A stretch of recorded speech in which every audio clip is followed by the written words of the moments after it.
Tonight we celebrate the new Tomorrowland at Walt Disney World in Florida with a television special that's out of this world. Hello, I'm Michael Eisner, head of the Walt Disney Company. In a top-secret military installation somewhere in the United States, there are those who believe that the government is hiding the remains of an alien spacecraft that mysteriously crashed to Earth. With more and more scientific evidence of alien encounters and UFO sightings, the idea of creatures from another planet might not be as far-fetched as we once thought. In fact, one of you out there could have the next alien encounter. Enjoy tonight's special. I'm going to walk over and see if I can sneak a peek. Maybe not. Alien Encounters from New Tomorrowland is brought to you by Bounty. Outstanding absorbency and durability make Bounty the quilted quicker picker-upper. Scientific verification of extraterrestrial life forms routinely arriving on Earth. Top secret reports from ongoing military investigations. Compelling home videos of alien craft captured within the last few months. World figures who have gone public with their own extraterrestrial experiences. The shocking history of government misinformation programs designed to prevent widespread panic. And personal accounts of those who have been abducted and studied against their will. It's happened to me, it's happened to my sister, and I believe my mother. My son looks me straight in the eyes, and he says, "They took blood out of you, Mama." They don't ask permission, they take you. But it's such an incredible secret, nobody wants to believe it. There is valuable scientific data that would prove once and for all that planet Earth is being visited by a highly evolved intelligence that is not from this world. Wait a minute. I've had enough. Stop it. From beyond the boundaries of our perceptions, intelligent beings are beckoning mankind to join the galactic community. It's an invitation which is both wondrous and terrifying. This is the nature of alien encounters. Mankind has the unique ability to ignore the obvious, especially when the facts reveal a disturbing truth. We once believed the sun revolved around the earth. When Galileo demonstrated the reverse is true in 1634, he was charged with heresy and placed under house arrest for the last 8 years of his life. The charges were later dropped, 342 years later. Now, as we approach a new millennium, mankind is in the midst of the most profound event in history, actual contact with intelligent life from other planets. For nearly 50 years, officials have been documenting routine alien encounters here on Earth. And thousands of people have seen or experienced this alien presence. Yet many others still refuse to acknowledge the obvious evidence all around them. What is it like to be confronted by a creature whose intelligence and skill is far beyond the comprehension of mankind? Would it be enlightening? Would it be an exercise in terror? Or perhaps both? Here in the new Tomorrowland at the Walt Disney World Resort near Orlando, Florida, these concepts are brought to life as guests experience their own alien encounter, a sensory thriller from Disney and George Lucas. We'll give you a sneak preview later in the show. But first, we must prepare you for the future with some shocking insights from the recent past. Alien ships seem to arrive in waves. And if the last few years are any indication, planet Earth is experiencing a tsunami of sightings.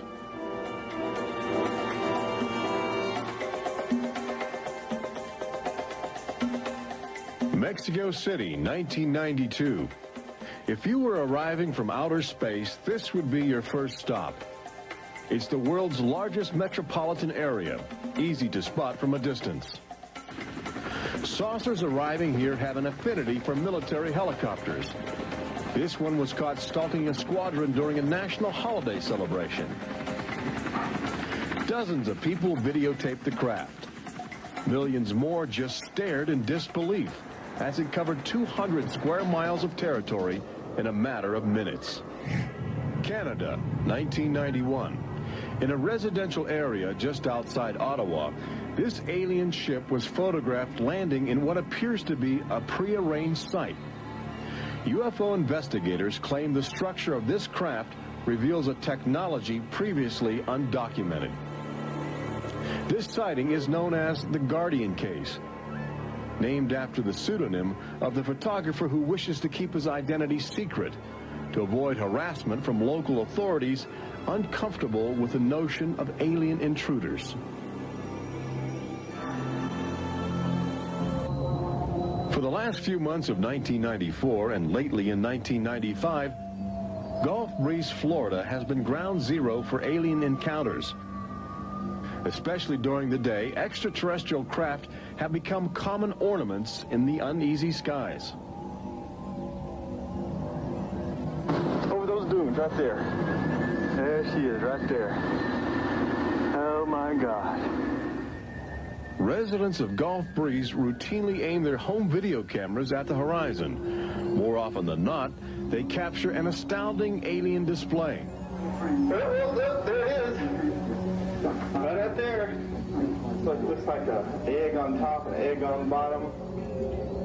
You would think these alien sightings would be front page news. So why have they received almost no national attention? The answer is simple. For governments determined to maintain their authority, extraterrestrial contact is pure dynamite. There's beings from another planet. We don't know where they come from. We don't know what they're doing here. There's nothing we can do about it. Meet Captain Kevin Randall, retired Air Force intelligence officer, now a top investigator of alien encounters. Anytime a technologically superior civilization comes in contact with a technologically inferior civilization, the technologically inferior civilization ceases to exist. Not necessarily through conquest, not necessarily through invasion, but because the technology changes the underlying social structures of that civilization and it disintegrates. Those fears are reflected in a 1960 federally funded study by the Brookings Institution, which warned that public knowledge of alien life could cause civilization to collapse. So they began a policy of covering up and hiding the information, but they also began a policy of ridiculing, so that people who really see something are afraid to come forward. This isn't right to do the ridicule. I mean, a lot of people suffer. Retired Army officer Clifford Stone certainly suffered after he began private research into the UFO phenomena while still in the service. Well, I was given a lawful order while I was in the military to back off. I refused that lawful order. That resulted in me having to go to be psychoanalyzed, which kind of backfired on my command. But I was actually given a lawful order not to write to members of Congress without first getting it approved through my command, and not to talk to members of the media. Of course, I went out and violated all those directives simply because I felt they had no right, that I had a right. He also has determination. This collection of classified government documents represents years of determined effort by Stone to open the UFO files and offer fresh leads to investigators on the trail of the truth. It is not surprising that this book is making top military officials very uncomfortable. I think that some of the underlying concerns they have is the impact it will have on society as a whole if the information is ever released. And why have aliens chosen to visit our small blue planet, hidden on the distant fringes of an insignificant star cluster? Well, we invited them here. When we return, what is attracting alien visitors to planet Earth? Extraterrestrials take aim on America's military. A crashed saucer becomes a top-secret bombshell. The nation's capital becomes a cosmic crossroads. And later, how Disney Imagineers have designed a way to prepare humans for their inevitable alien encounter.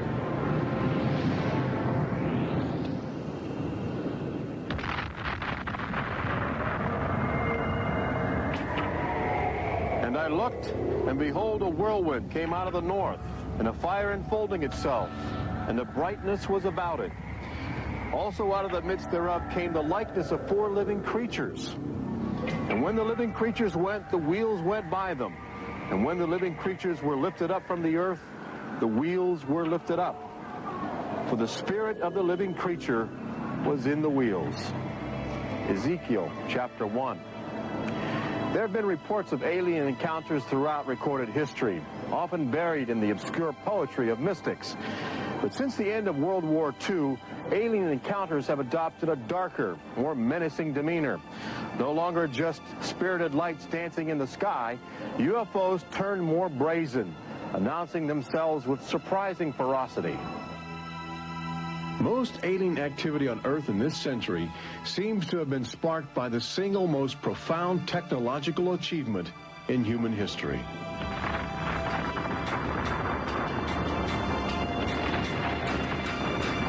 The atomic bomb did more than blow away every conventional notion of combat. It also saddled mankind with the awesome responsibility of life and death for the entire planet.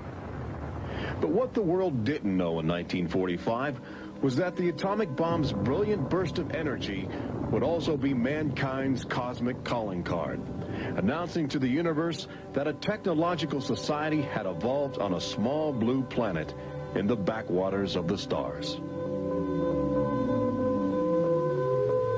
So as the world celebrated the war's end in 1945, aliens who heard man's atomic trumpet were already charting their course towards Earth, responding to our open invitation. As early as 1947, the large alien ships began to arrive, navigated by living creatures. Their advanced physics allowed them to traverse the galaxy and pierce Earth's atmosphere with amazing speed. The U.S. military immediately went on the alert against the unknown menace. Sightings were perceived as threats to the security of an America still reeling from the edgy consciousness of war. And the sightings were taking place all across the country. I glanced up and there were 3 flying saucers in a V with what appeared to be a dome on the top with, I can't be sure, but I believe I saw the sun glinting off of windows or observation portholes of sort. I think it was from outer space, but friendly. Army fighter planes are on patrol for flying saucers. Cameras installed to photograph them. Portland, Oregon, the area from which came the first weird reports. This flying saucer patrol shows how the Air Forces, while not putting too much stock in the mysterious things in the sky, are investigating. The control tower's in touch and on the watch. So are a whole lot of people these days. They're seeing flying saucers everywhere. Blocks of fantastic discs flying through the air. But the military finally had to admit that something was happening that they didn't understand, offering their first and only public statement on the UFO phenomenon. The recent sightings are in no way connected with any secret development by any agency of the United States. They weren't always called flying saucers. Some reports claim they resembled other household objects. The public was fascinated and anxious to make contact.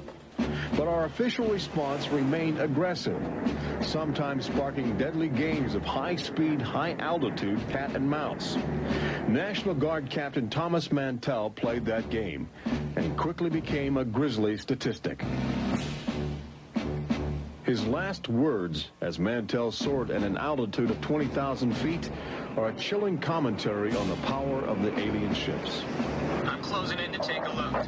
It looks metallic and of tremendous size. It's going up now as fast as I am. That's 360 miles per hour. I'm going after it. Moments later, Captain Mantell's mission had ended. Occasionally, the tables were turned. More than one alien craft crashed and was recovered for secret U.S. military research. The most famous case took place in July of 1947, just outside the community of Roswell, New Mexico.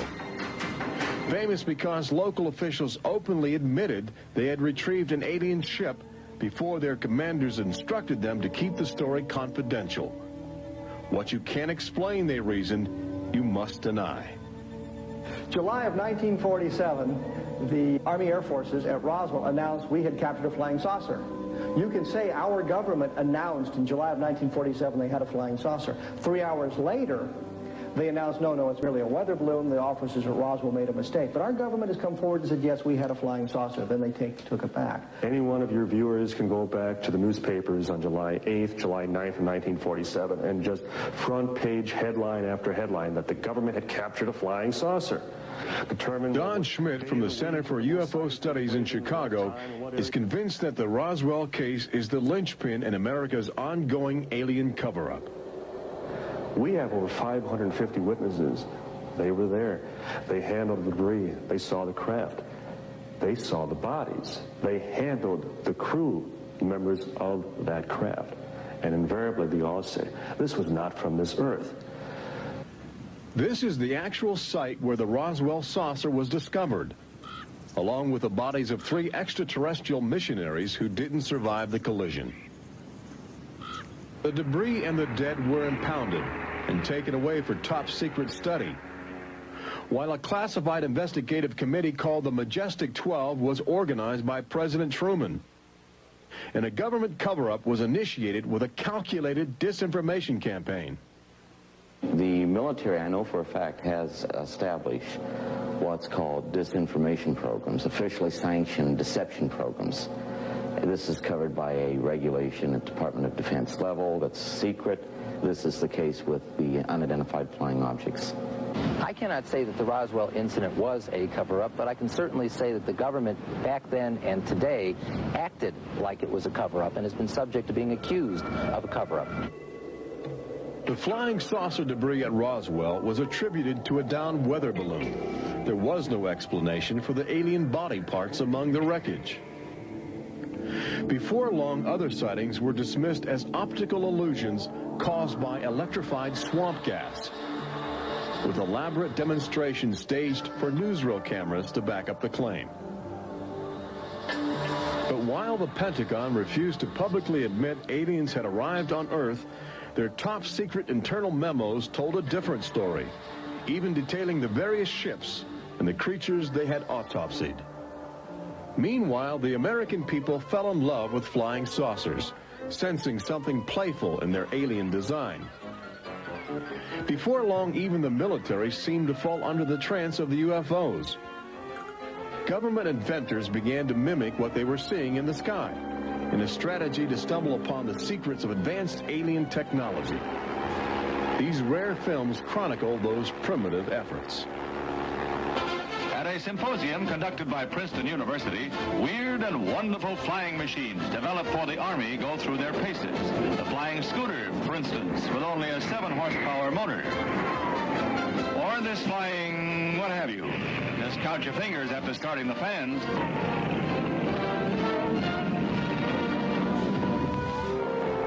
The naive attempts to copy the saucers began to look foolish, especially in July of 1952, when real alien ships were routinely buzzing over Washington, D.C., leading fighter pilots on frustrated chases lasting as long as 6 hours. It was the first time since the War of 1812 that our nation's capital had been successfully invaded by a foreign power. By the early 1960s, UFOs were having a chilling effect on our defense operations. Their tremendous speed often caused them to be misidentified as incoming intercontinental ballistic missiles, putting American air bases on red alert. There needed to be some way for the U.S. and the Soviets to distinguish between nuclear attack and alien visitors. The weapon is installed in the Pentagon, but it's a weapon of peace. This is the teletype that will operate at the U.S. end of an open line to Moscow. This link, it is hoped, will help avoid misunderstandings that could possibly trigger a catastrophe. Now, our president could be in touch with the Russian premier in a matter of seconds. The hotline between Moscow and Washington was set up so they could go ahead and make last-minute pleas that we're not attacking you and you're not attacking us. The purpose for this was to ensure that a nuclear war would not be touched off by a UFO appearing on the scopes and being mistaken for enemy aircraft. The hotline eased some international tensions, but it didn't halt the interaction between the military and the aliens, which continues to this day. November of 1975, essentially every SAC base in the United States was visited by UFOs. we have reason to believe that the UFOs went ahead and had some effect on changing the codes within the missiles, within the launch control facility, to change where the missiles would hit. 1976, September, Iran, 2 F-4s tried to intercept a UFO and shoot upon the UFO. The weapon systems of the planes go dead. The communication systems go dead. These are just 2 examples of cases which sound like they came out of science fiction, but in reality, they're from government documentation. Documents released by the State Department. The main engines up and burning. September 1991. Space Shuttle Mission 48. Commander Clayton and his crew point their cameras at the planet's horizon for a live broadcast to Earth. Many viewers noticed an alien ship playfully cavorting around the shuttle at tremendous speeds. NASA still refuses to acknowledge the incident. But since that time, the space agency no longer allows public access to live unscrambled television signals from shuttle missions. Currently in 1995, the Federal Emergency Management Agency trains personnel with a manual that suggests techniques in communicating with extraterrestrials encountered in the line of duty. This document is in marked contrast to a federal law passed by Congress in 1969, which makes it illegal for any American to have contact with an extraterrestrial, punishable by a $5,000 fine and a year in jail. Ironically, both documents were composed by a government which refuses to publicly admit that there is intelligent life on other planets. Indications are that government, military, and scientific leaders will soon release nearly a half-century of official documentation of ongoing alien encounters on Earth. Perhaps they feel it would be too embarrassing not to reveal the truth before the truth reveals itself. But these FBI files acquired through the Freedom of Information Act outline nearly 50 years of UFO reports investigated by federal agents all across America. Overwhelming evidence that something sinister is at work. But look carefully. The torn pages, the ragged copies, the large areas blacked out in an effort to keep secrets locked away. If we are keeping information, which I am certain we are, from the American public on unidentified flying objects, then we're wrong. Government has an obligation to the people to tell the truth.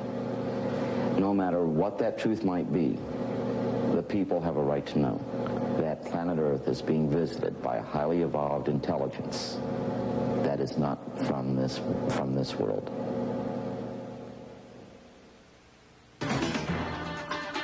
When we return, meet the people who have already experienced disturbing contact with creatures from another world. They don't ask permission, they take you. See how government is monitoring mutant life forms which have already staked their claim on planet Earth. And join Robert Urich on the fringes of the future in Walt Disney World's Magic Kingdom as Disney Imagineers prepare the public for their inevitable alien encounter. Encounters from New Tomorrowland.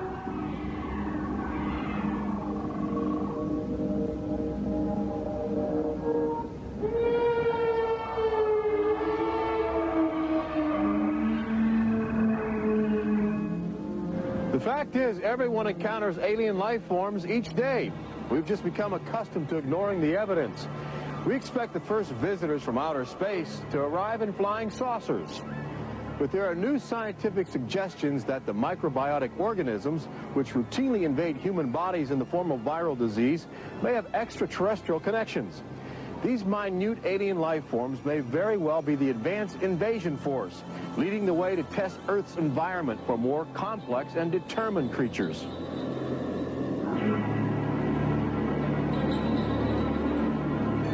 The idea is not new. Arrhenius, a Swedish chemist who died in 1927, first proposed the theory of transfermia, the notion that life is universally dispersed, possibly carried by cosmic winds across the vast expanse of the galaxy in the form of viral spores. Uncovering this mutating alien life is an ongoing government project carried out by scientific teams at NASA. They begin by collecting meteors which have landed on the barren landscape of Antarctica. Here, low temperatures preserve the alien life clinging to 4 billion-year-old cosmic debris. In a specially sealed clean room at the Johnson Space Center, these crude interstellar spaceships are carefully dissected to extract the biotic matter inside. Amino acids, a kaleidoscope of organic compounds, and the chemical catalysts of life are analyzed with sophisticated gas chromographs and mass spectrometers. Life is plentiful in the universe and eerily tenacious. Lately, scientists have found extraordinary numbers of unknown organisms which have gained a biological foothold where we once thought survival would be impossible. They grow in deadly ammonia gas. They are resistant to ultraviolet radiation. They thrive inside the radioactive cooling systems of nuclear power plants. And they can even survive the vacuum of space, reanimating themselves when air and water become available. Riding inside the stone cocoon of a meteor, life can travel virtually anywhere, and a good deal of it lands on planet Earth. But just as we explore the genetic package of alien life, visitors from space are routinely examining human specimens, abducting men, women, and children in order to conduct disturbing biological experiments. Very, very few people who've had the experience are willing to talk about it publicly. There is such a kind of ridicule factor. Bud Hopkins, researcher and author of the best-selling book Intruders, is America's leading investigator into the alien abduction phenomenon, and largely responsible for bringing the astonishing situation to the nation's attention. The most important thing about this, I think, in studying it, is to realize that there are very distinct patterns. This is not just a box full of crazy experiences which are mutually contradictory. The patterns start this way. People are abducted first in childhood. When I go back into my memory, I don't know a day without them. And they are then re-abducted over many, many, many years. When I saw this light on the freeway, my first reaction was, oh my God, not again. I grabbed the side of my bed like, no, you're not gonna get away with this. You're not gonna get away with it this time. Then I feel lifted off of the bed, and the next thing that I remember is being on a table or a bench and these beings surrounding me. Samples are taken from the skin, and there are very distinct scars that result from these biopsies, whatever we want to call them. I have a scar on my hand. It seems to be a triangle shape that's a half an inch by half an inch if you were to measure it. They were just red and blistery and kind of in a large equilateral triangle on each foot. The basic, most common mark is what we call a scoop mark. It's a circular depression, as if the aliens have used a little tool and removed a layer of cells. On my upper left inner thigh, I have two marks. There's a series of two. They're about 1/8 of an inch deep and about 1/4 inch in diameter that people call scoop marks, for lack of a better term. Often an object is inserted in the nostril or behind the eyeball or in the ear, which we believe to be implants. On my shin, between my ankle and my knee, were two puncture marks. In fact, I hesitate to call them that because they were larger and deeper. They were like two holes drilled vertically along my shin into my leg. And that frightened me deeply because I have no idea how those got there. I could only speculate as to why they were doing that, although I do know that, bone marrow contains genetic material, blood. They're interested in who you are genetically. They seem to be desperate for our genetic material, our DNA, our particular genetic makeup, as if they have reached some point of, let's say, some point of no return in their evolutionary development, and they need to revivify themselves through something they can get from us, a more primitive and perhaps more robust species.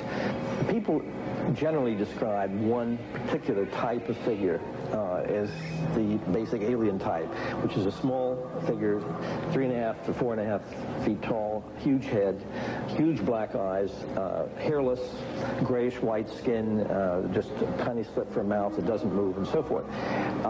I'd say that accounts for about 85% of the descriptions. There's some that are very, they talk about the reptilian being like sexually aggressive, and then there's some that look like praying mantis that are very mean and very violent. It is a violation of your body. It's a violation of your space.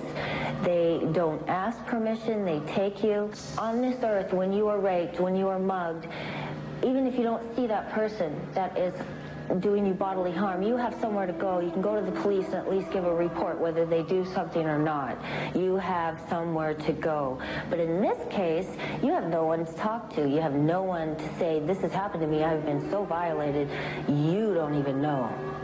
And you're not ready for this. My love life went to hell. My schooling went to hell. Everything went to hell. And it's terrifying, it's not fun, it ruins your life because you have nowhere to go.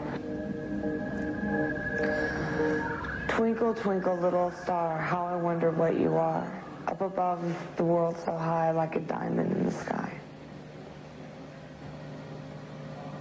Makes me want to cry.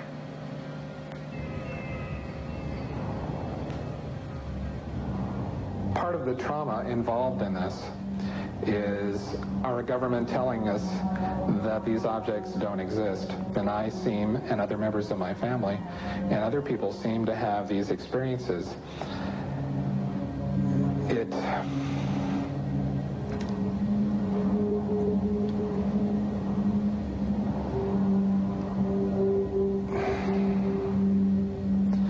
makes you doubt your sanity.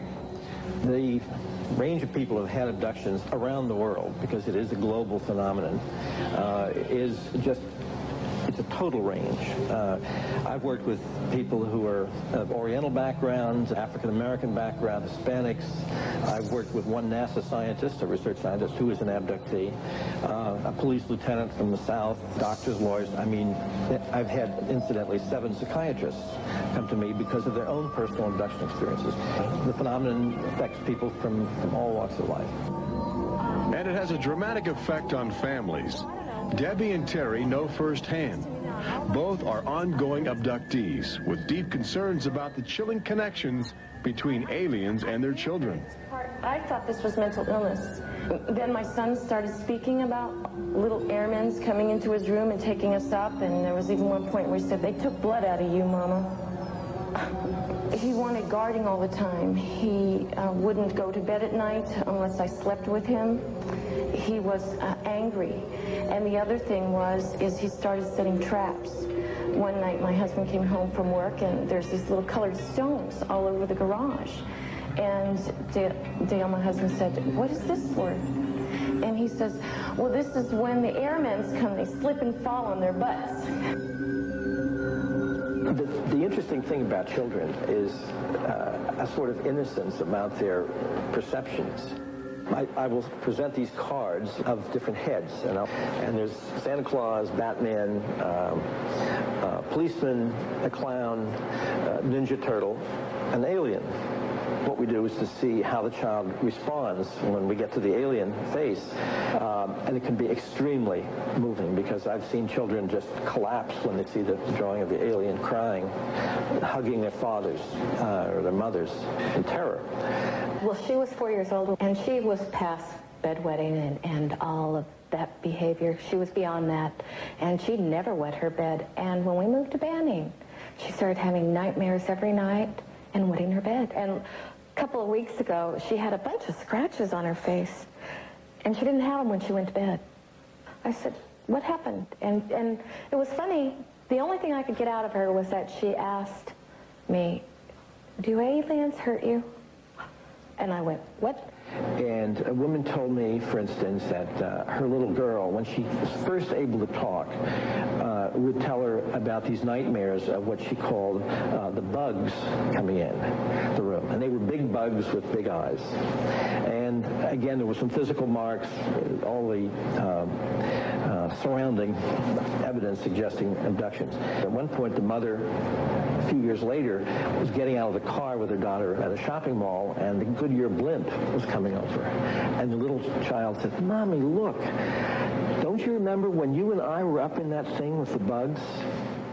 The last time I had a session, in that session I actually saw Lexi being escorted by two small grays. And it was very upsetting to me. I could not handle the fact that my daughter was being subjected to something that I had no control over. And when I think you have no control over something that you're so helpless, it's like your child's Crazy. Drowning or something, and you can't save them. I feel like I'm going to go crazy because there isn't anything I could do for my son. I know. One of the most interesting things, too, from a child's point of view, has to do with the fact that communication is telepathic. One little boy drew on some drawings he'd made for me of the aliens. He put on the side of the head, each alien head, a gigantic ear, just one.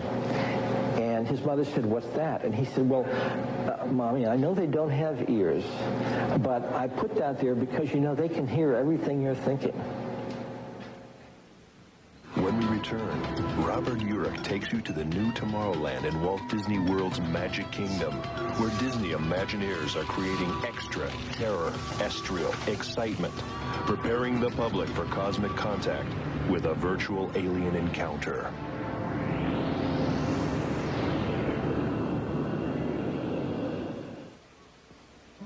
An official UFO sighting report, one of thousands compiled over the last few decades.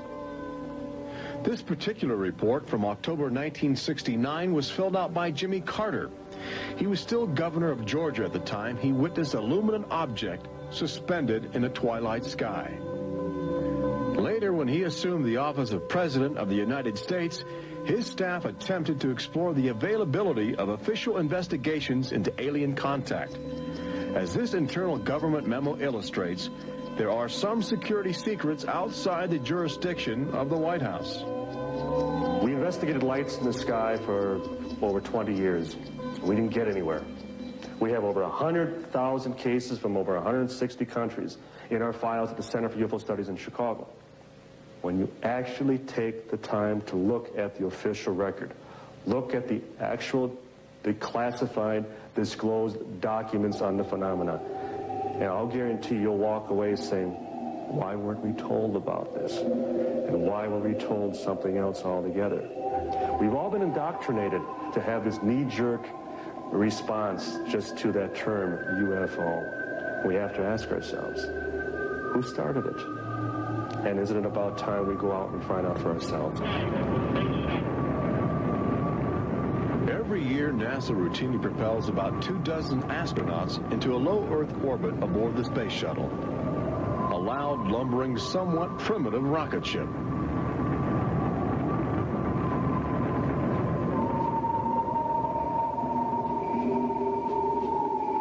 But most Americans will likely explore outer space aboard crafts of alien origin. Statistics indicate a greater probability that you will experience extraterrestrial contact in the next 5 years than the chances that you will win a state lottery. But how do you prepare for such an extraordinary event? Here in the new Tomorrowland at Disney World, scientists and Disney engineers have brought to life a possible scenario that helps acclimate the public to their inevitable alien encounter.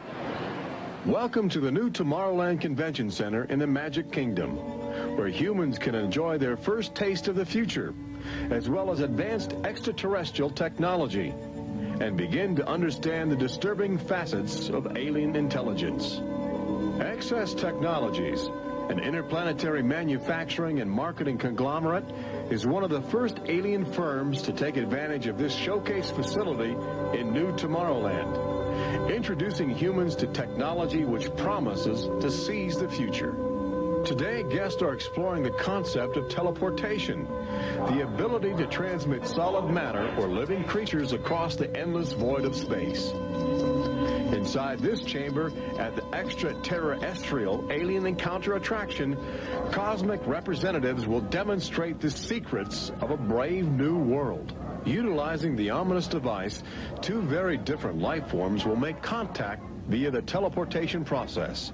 Unfortunately, high technology can backfire if operated by careless hands. As the seat restraints lock into place and the power generators are activated by anxious extraterrestrials, these happy humans are about to discover a disturbing truth. When science fiction becomes science fact, the results could be terrifying.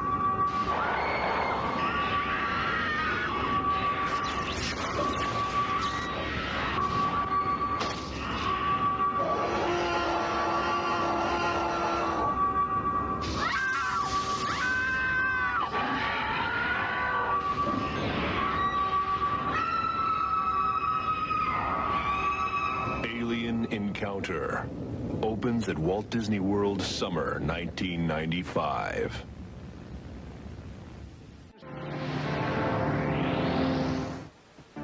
Planet Earth has always been a laboratory for alien life forms which can drop in from space or slowly mutate into bizarre fleshy organisms at our feet.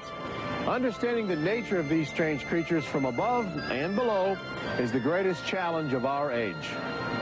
We now know that our future, indeed the future of Earth itself, rests in the balance of the solid and the ethereal, of common sense and the irrational, and our relationship with alien life as grotesque as a fungus or as glorious as the heavens.